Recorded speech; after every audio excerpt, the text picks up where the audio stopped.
আগামী দিনে তারকেশ্বর ধামকে আন্তর্জাতিক তীর্থক্ষেত্র, শ্রাবণী মেলাকে জাতীয় মেলার রূপ দেওয়া সহ এখানকার যে উন্নয়ন শুধু এলাকাবাসীর স্বার্থে নয়, এর ঐতিহ্য, এর গরিমা, এর যে বিরাট মাপের উচ্চতা রয়েছে, সেই উচ্চতা আমরা সর্বত্র পৌঁছে দিতে চাই।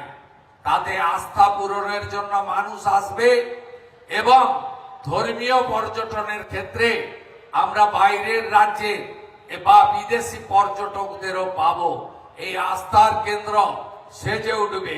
যেভাবে যশস্বী প্রধানমন্ত্রী নরেন্দ্র মোদীজির হাত ধরে উজ্জয়িনী মহাকাল সেজে উঠেছে, কাশী বিশ্বনাথ ধাম সেজে উঠেছে, অযোধ্যার পবিত্র রাম মন্দির সেজে উঠেছে, 4 ধামের 1 ধাম কেদার ধাম, বদ্রী ধাম, আদি গুরু শঙ্করাচার্যর সমাধি ক্ষেত্র সেজে উঠেছে।